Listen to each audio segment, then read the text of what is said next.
कहानी की शुरुआत में हमें एयरपोर्ट दिखाया जाता है, जहां हम ब्रैड नाम के एक पायलट को देखते हैं। वो तेजी से जहाज की तरफ जा रहा होता है और साथ ही साथ वीडियो कॉल पर अपनी बेटी से बात भी कर रहा होता है। उसकी बेटी कहती है कि आज सुबह मैंने न्यूज देखी थी जिसमें बताया जा रहा था कि आप जिस एरिया में जा रहे हो वहाँ का मौसम बहुत ज्यादा खराब है, जिस वजह से और भी कई सारी फ्लाइट्स कैंसिल कर दी गई हैं। इसलिए आपको भी अपनी फ्लाइट कैंसिल करके घर वापस आना चाहिए। लेकिन ब्रैड मुस्कुराकर जवाब देता है कि मैं पहले भी कई बार ऐसे मौसम में सेफली जहाज उड़ा चुका हूँ, इसलिए तुम परेशान मत हो, मैं जल्द ही घर वापस आ जाऊंगा। ये सुनकर उसकी बेटी खुश हो जाती है और कॉल काट देती है। उसके बाद ब्रैड जहाज के केबिन में आकर को पायलट से मिलता है। को पायलट थोड़ा सा नर्वस था क्योंकि आज वो पहली बार फ्लाइट उड़ाने वाला था। तभी एक एयर होस्टेस आकर ब्रैड को बाहर बुलाती है, जहाँ एक पुलिस अफसर ब्रैड को बताता है कि इमरजेंसी की वजह से तुम्हें एक कातिल को अपने साथ ले जाना पड़ेगा, जिसका नाम टोनी है। टोनी एक बहुत ही ताकतवर और खतरनाक इंसान है जिस पर मर्डर का केस है और अब इसे जहाज के जरिए दूसरी कंट्री ले जाकर उम्र भर कैद के लिए जेल में डाला जाएगा। वो पुलिस अफसर ब्रैड से कहता है कि ये जिम्मेदारी हम तुम्हें इसलिए दे रहे हैं क्योंकि तुम एक काबिल और समझदार पायलट हो। ब्रैड मान जाता है और टोनी को सबसे लास्ट वाली सीट्स में बिठा देता है ताकि बाकी पैसेंजर्स को कोई परेशानी न हो। उसके बाद सभी पैसेंजर्स अपने सीट्स पर बैठ जाते हैं और ब्रैड जहाज के स्टाफ के पास आकर कंफर्म कर लेता है कि सभी पैसेंजर्स आ गए हैं, जिसके बाद जहाज टेक ऑफ कर लेती है। ऊंचाई पर पहुंचने के बाद ब्रैड जहाज को ऑटो पायलट पर लगाकर को पायलट के साथ अपनी फैमिली के बारे में बातें करने लगता है।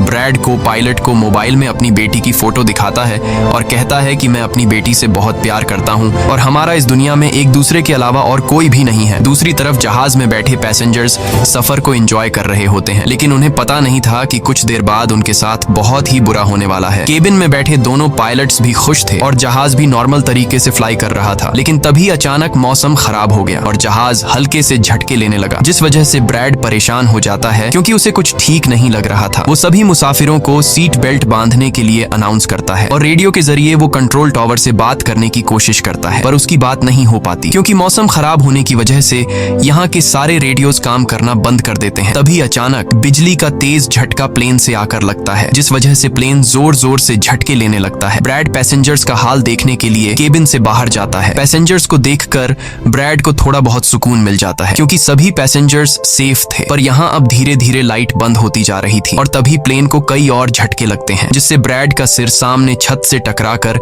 नीचे गिर जाता है और उसके माथे पर चोट लग जाती है। इस सूरत हाल को देखते हुए सभी पैसेंजर्स की हालत खराब होने लगी थी। ब्रैड जल्दी से वापस केबिन में आकर अपने साथी के साथ मिलकर प्लेन को संभालने में लग जाता है। ये उनके लिए काफी मुश्किल टाइम था। मौसम खराब होने की वजह से उन्हें आगे कुछ भी नहीं दिखाई दे रहा था। ब्रैड कहता है कि हमें प्लेन को नीचे लाना होगा क्योंकि अगर प्लेन को एक और झटका लगा तो प्लेन तबाह हो सकता है। ये लोग फौरन जहाज का अल्टीट्यूड कम करने लगते हैं और जहाज तेजी से नीचे की तरफ जाने लगता है। जहाज के अंदर मौजूद पैसेंजर्स काफी ज्यादा डरे हुए थे। तभी क्रिमिनल टोनी के साथ जो पुलिस अफसर आया होता है उसके हाथ से मोबाइल छूट जाता है। वो अपने मोबाइल फोन को उठाने के लिए अपना सीट बेल्ट खोल लेता है, जिसकी मदद करने के लिए एक एयर होस्टेस भी अपना सीट बेल्ट खोलकर आगे आती है।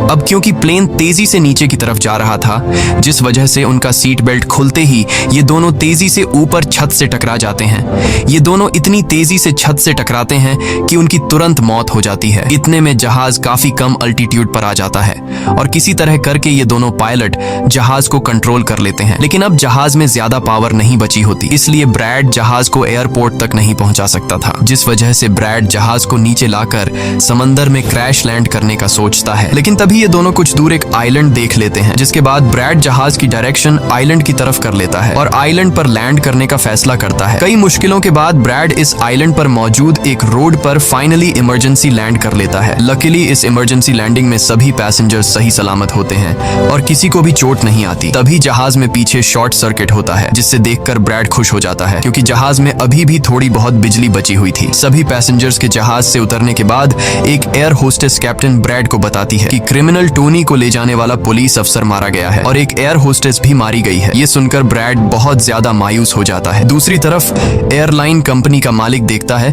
कि उसका एक जहाज अचानक गायब हो गया है क्योंकि उसने प्लेन को लैंड होते हुए नहीं देखा था और काफी देर से रेडियो खराब होने की वजह से उसका पायलट से कांटेक्ट भी नहीं हो पा रहा था। इसीलिए वो एयरलाइन कंपनी का मालिक स्कार्सडेल नाम के एक रेस्क्यू एक्सपर्ट को बुलाता है, जो ऐसे लोगों को ढूंढने का काम करता है जो मुश्किल में कहीं फंसे हुए होते हैं। एयरलाइन कंपनी का मालिक उसे कहता है कि मुझे मेरे प्लेन्स की सारी डिटेल्स चाहिए, जैसे वो कहाँ गया, उसके वर्कर्स और सभी पैसेंजर्स कहाँ हैं। जिसके बाद रेस्क्यू एक्सपर्ट अपने काम पर लग जाता है। दूसरी तरफ सारे पैसेंजर्स पैसेंजर्स इस सोच में थे कि हम यहाँ क्यों उतरे हैं। ब्रैड सभी पैसेंजर्स को इकट्ठा करके समझाता है कि इमरजेंसी की वजह से हमें यहाँ उतरना पड़ा। प्लेन में अभी भी थोड़ी बहुत बिजली मौजूद है जिसे हम बाकी चीजों को ठीक कर लेंगे। तब तक आप लोग यहाँ आराम से रहें और आप लोग घबराइएगा नहीं, बहुत जल्द हम यहाँ से निकल जाएंगे। जिसके बाद ब्रैड प्लेन के पास आकर उसे ठीक करने में लग जाता है, पर वो देखता है कि जहाज में पावर काफी कम है, इसलिए उन्हें मदद का इंतजार करना होगा। ये लोग मैप निकालकर खुद ही अपनी लोकेशन देखने लगते हैं ताकि उन्हें पता चल सके कि आखिर ये लोग किस जगह पर हैं। ब्रैड का साथी को पायलट नक्शा देखकर बताता है कि हम एक प्राइवेट आइलैंड पर फंसे हुए हैं। ये जगह बहुत ही खतरनाक है। यहाँ पर ऐसे लोग हैं जो किसी सरकार या गवर्नमेंट की बात नहीं मानते। अगर इन लोगों ने हमें पकड़ लिया तो हमारी जान खतरे में पड़ सकती है और हमारी गवर्नमेंट भी हमें नहीं बचा पाएगी। ये सुनकर ब्रैड कहता है कि अब कहीं से भी करके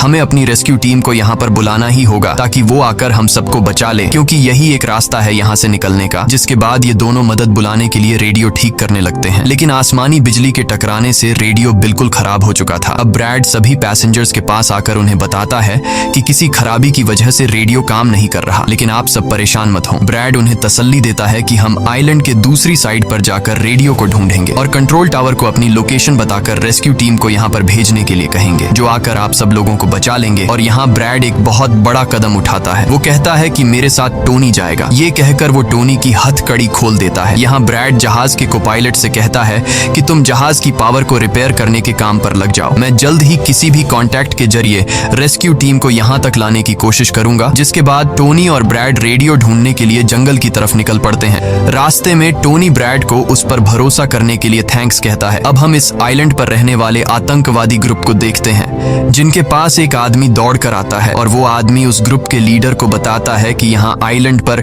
एक प्लेन आकर रुका है इमरजेंसी की वजह से और उसके अंदर बहुत सारे लोग हैं जो अलग अलग कंट्रीज से हैं। ये सुनकर ग्रुप का लीडर उस आदमी को कुछ पैसे देता है और ग्रुप का लीडर अपनी टीम से तैयार होने को कहता है। आइलैंड के जंगल में ब्रैड और टोनी आगे बढ़ रहे होते हैं। टोनी ब्रैड से पूछता है कि तुमने मुझे आजाद क्यों किया और अब मुझे कहाँ लेकर जा रहे हो। तब ब्रैड उसे कहता है क्योंकि मैं तुम्हारी वजह से सबको खतरे में नहीं डाल सकता और यहाँ एक खतरनाक आतंकवादी ग्रुप है जिसका मेरे साथ मिलकर तुम्हें सामना करना है। तब टोनी ब्रैड से कहता है कि मैं एक मिलिट्री बैकग्राउंड से हूँ और मैं यूएस मिलिट्री में कई साल ड्यूटी कर चुका हूँ। कुछ ही देर में पीछे से टोनी की आवाज आनी बंद हो जाती है। जब ब्रैड पीछे मुड़कर देखता है तो टोनी वहाँ नहीं था। वो ब्रैड से अपनी जान छुड़ाकर भाग चुका था और अब ब्रैड अकेले ही जंगल में आगे निकल पड़ता है। जंगल में आगे बढ़ते हुए ब्रैड एक खाली पड़ी फैक्ट्री में जाता है जहाँ वो एक टेलीफोन को ढूंढ लेता है, लेकिन वो पुराने जमाने का टेलीफोन खराब पड़ा हुआ था। जिसके बाद ब्रैड साइड पर लगे उस टेलीफोन के तार जोड़ने लगता है और टेलीफोन काम करने लग जाता है। ब्रैड जल्दी से कंपनी के हेल्पलाइन पर कॉल करता है। ब्रैड हेल्पलाइन को अपनी लोकेशन और सब कुछ बता देता है, लेकिन लाइन में कोई गड़बड़ी होने की वजह से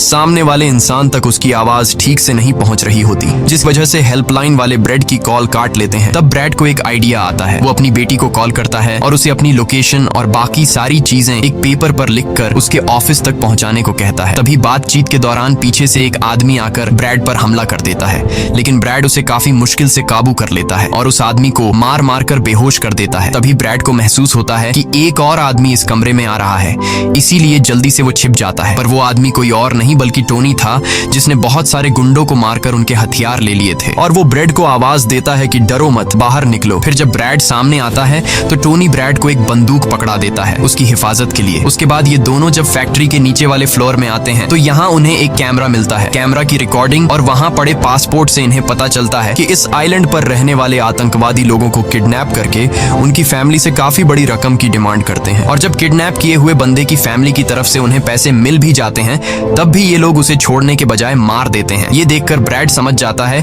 कि हमारे पैसेंजर्स भी खतरे में हैं। जिसके बाद ये दोनों बाहर निकलते हैं और सामने उन्हें एक गाड़ी दिखाई देती है। ये गाड़ी उस आतंकवादी की थी जो कुछ देर पहले ब्रैड के हाथों मारा गया। अब ये दोनों बाहर खड़ी गाड़ी में बैठ जाते हैं और अपने पैसेंजर्स की तरफ जाने लगते हैं। उधर सभी पैसेंजर्स ब्रैड के इंतजार में बैठे हुए होते हैं कि ब्रैड जल्द ही उनके लिए मदद लेकर आ जाएगा। तभी उन्हें किसी गाड़ी की आवाज आती है। गाड़ी की आवाज सुनकर ये लोग खुश हो जाते हैं और ये लोग समझते हैं कि ब्रैड उनके लिए रेस्क्यू टीम बुला लिया है। लेकिन ये रेस्क्यू टीम नहीं बल्कि इस आइलैंड पर रहने वाले आतंकवादी थे। वो लोग गोलियां चलाकर सभी पैसेंजर्स को डराने लगते हैं। उन गोलियों की आवाज ब्रैड और टोनी ने भी सुन ली थी। जिसके बाद ये लोग कार की स्पीड बढ़ाकर जल्दी से प्लेन तक पहुंचने की कोशिश करते हैं। आतंकवादी ग्रुप का लीडर एयर होस्टेस से सभी यात्रियों की लिस्ट मांगता है। डर के मारे जल्दी से एयर होस्टेस उसे लिस्ट ला कर दे देती है। फिर गैंग का एक आदमी को पायलट से पूछता है कि तुम्हारा सीनियर पायलट कहाँ पर है, जिस पर को पायलट बताता है कि किसी काम से वो जंगल में गया गया था पर अभी तक वापस नहीं आया। तभी वहाँ पर ब्रैड और टोनी भी पहुँच जाते हैं, लेकिन ये दोनों चुपके से दूर से इन लोगों को देख रहे होते हैं। इसी दौरान एक औरत वहाँ से भागने की कोशिश करती है पर वो लोग गोली चलाकर उसे मार देते हैं। ये देखकर ब्रैड उनकी मदद करने के लिए जाता है पर टोनी उसे रोक लेता है और टोनी कहता है कि तुम शांत रहो, अभी जाना ठीक नहीं। गैंग का लीडर सभी पैसेंजर्स को एक बस में बैठा लेता है और गैंग का लीडर अपने दो साथियों को वहीं छोड़कर उनसे कहता है कि जाओ, जहाज के अंदर जो भी कीमती सामान है उसे ले आओ। जिसके बाद ये लोग सभी पैसेंजर्स को अपने अड्डे पर ले जाने लगते हैं। गैंग के जाने के बाद ब्रेड टोनी पर गुस्सा करने लगता है कि वो लोग हमारे पैसेंजर्स को ले गए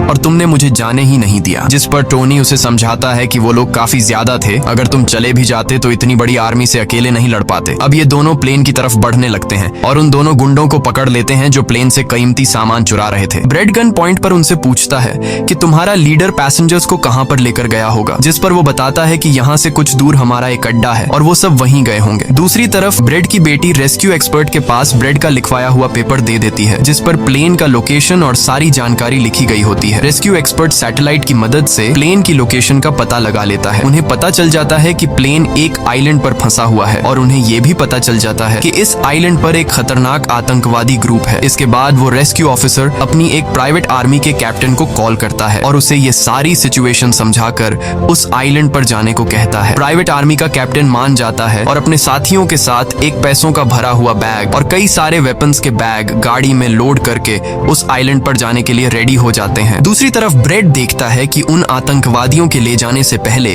जहाज के को पायलट ने जहाज का पावर सिस्टम रिपेयर कर लिया था और ब्रेड देखता है कि जहाज में पावर वापस आ गई है, जिसे देखकर वो बहुत खुश हो जाता है। अब ब्रेड आने वाले प्राइवेट आर्मी टीम के लिए अपनी यूनिफॉर्म पर एक मैसेज लिखकर छोड़ देता है और टोनी के साथ उस जगह पर निकल पड़ता है जहां गैंग वाले प्लेन के सभी पैसेंजर्स ले गए थे। जंगल के रास्ते से होते हुए ये दोनों उन आतंकवादियों के अड्डे पर पहुंच जाते हैं और ये दोनों गाड़ी से निकलकर चुपके से उस जगह में घुस जाते हैं जहां वो सारे गुंडे पैसेंजर्स को डराकर उनकी वीडियोस बना रहे थे ताकि ये वीडियोस इनकी फैमिली को भेजकर उनसे पैसे वसूल सकें। दूसरी तरफ रेस्क्यू एक्सपर्ट की तरफ से भेजी गई प्राइवेट टीम भी प्लेन के पास पहुंच जाती है, पर उन्हें वहां जब कोई नहीं मिलता तो टीम का लीडर प्लेन के अंदर जाकर चेक करता है जहां उन्हें दो लोगों की लाशें मिलती हैं। ये वो दो लोग थे जिन्हें गैंग के लीडर ने प्लेन में से सारा कीमती सामान चुराने का कहा था, लेकिन ब्रेड ने उन दोनों को मार दिया। प्राइवेट टीम के कैप्टन को ब्रेड का छोड़ा हुआ मैसेज भी मिलता है जो उस आतंकवादी गैंग के अड्डे तक आने का रास्ता था। आतंकवादियों के अड्डे पर टोनी और ब्रेड चुपके से उन पर नजर रखे हुए थे और जैसे ही उन्हें मौका मिलता है ये दोनों चुपके से पीछे से आकर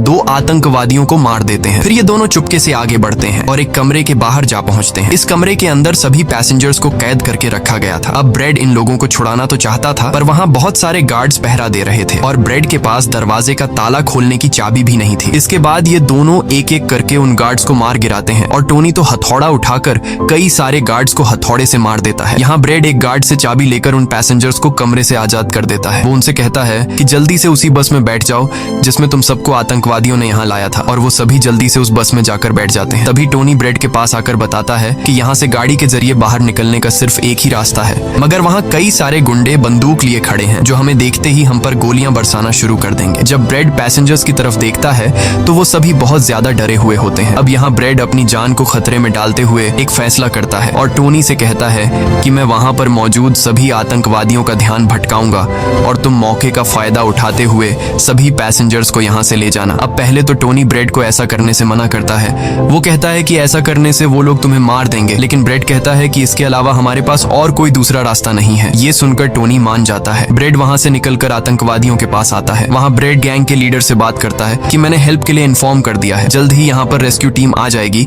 इसलिए सभी पैसेंजर्स को यहाँ से जाने दो। ये सुनकर सभी गैंग वाले ब्रेड पर हंस पड़ते हैं और ब्रेड को पीटने लग जाते हैं। गैंग का हेड कहता है कि ऐसे कैसे छोड़ दूं, पैसों के बिना मैं किसी को नहीं छोड़ता। और अब जैसे ही ये लोग ब्रेड को मारने वाले होते हैं तभी वहां पर प्राइवेट रेस्क्यू टीम पहुंचकर आतंकवादियों पर हमला कर देती है और काफी देर तक गोलीबारी करने के बाद गैंग के कई सारे लोगों को मारकर वो ब्रेड को छुड़ा लेते हैं और ब्रेड को बस में उठाकर यहाँ से निकल जाते हैं। यहाँ गैंग का लीडर देखता है कि उसके कई सारे साथियों के साथ उसका छोटा भाई भी मारा गया। ये देखकर वो बहुत ज्यादा गुस्सा हो जाता है और कसम उठाकर कहता है कि वो इन लोगों में से एक को भी नहीं छोड़ेगा और सभी को चुन चुन कर मारेगा। इसके बाद वो अपनी टीम से कहता है कि जल्दी से तैयारी कर लो, हम जल्द ही इन लोगों को मारने के लिए निकलेंगे। बस में प्राइवेट टीम का कैप्टन सभी को बताता है कि हम बस 5 लोगों की छोटी सी एक प्राइवेट टीम है जो बस तुम्हें यहाँ बचाने के मिशन पर आए हैं और हम कोई रेस्क्यू टीम नहीं है। रेस्क्यू टीम को यहाँ आने में कुछ टाइम और लगेगा। ये सुनकर ब्रेड घबरा जाता है और कहता है कि हमारे पास टाइम नहीं है क्योंकि गैंग वाले जल्द ही हमारे पीछे आएंगे और हमें देखते ही मार डालेंगे। पर मेरे पास एक आइडिया है। जहाज के पास पहुंचते ही ब्रेड सभी पैसेंजर्स से कहता है कि जहाज में पावर वापस आ चुकी है, यानी अब जहाज स्टार्ट हो जाएगा और हम लोग फौरन यहाँ से निकल जाएंगे। इसलिए आप सब लोग जल्दी से जहाज में बैठ जाओ क्योंकि हम रेस्क्यू टीम का इंतजार नहीं कर सकते। उन्हें यहाँ आने में वक्त लगेगा और अगर हम यहाँ रुके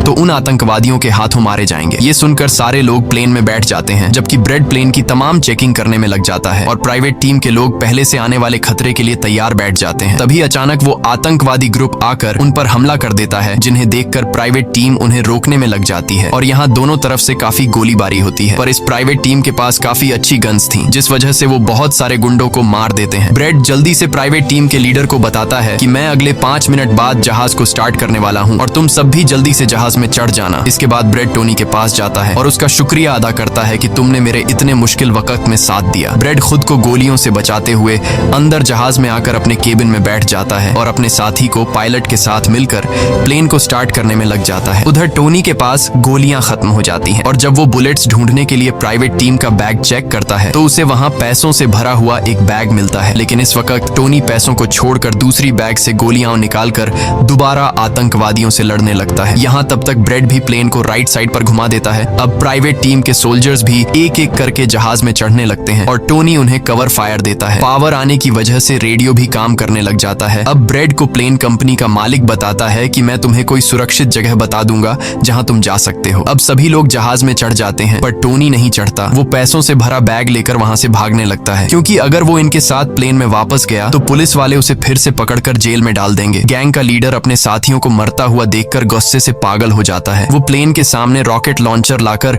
उन्हें एक ही झटके में उड़ाने का सोचता है, लेकिन सही टाइम पर टोनी उसे देख लेता है। अब टोनी जल्दी से बंदूक उठाकर उसे शूट करके मार देता है और सभी लोगों की जान बचा लेता है। ये देखकर ब्रेड टोनी के इस काम से बहुत खुश हो जाता है और ब्रेड अपनी पूरी ताकत लगाकर प्लेन उड़ाने में कामयाब हो ही जाता है। ये देखकर टोनी सभी पैसेंजर्स और ब्रेड के लिए खुश होता है और पैसों का भरा हुआ बैग लेकर जंगल की तरफ भाग जाता है। ब्रेड जहाज को इस आइलैंड से दूर ले जाता है और जहाज का मालिक उसे एक एयरपोर्ट के बारे में बताता है जहां ये लोग जा सकते थे, जो अब इनके काफी करीब था। ब्रेड एयरलाइन कंपनी के मालिक की बताई हुई जगह की तरफ जहाज को ले जाता है, लेकिन तभी एक बार फिर जहाज के इंजन में आग लग जाती है और जहाज तबाह होने लगता है। इसलिए ब्रेड दोबारा से इमरजेंसी वार्निंग ऑन करता है और धीरे धीरे जहाज को नीचे रनवे पर लाने की कोशिश करता है। फाइनली बड़ी मुश्किल के बाद ब्रेड जहाज को रनवे पर उतार देता है और सब लोगों की जान बच जाती है। ब्रेड और उसका साथी को पायलट काफी खुश हो जाते हैं। उधर प्लेन कंपनी का मालिक और उसकी टीम भी बेहद खुश थी। अब ब्रेड पैसेंजर्स का हाल देखने के लिए पीछे जाता है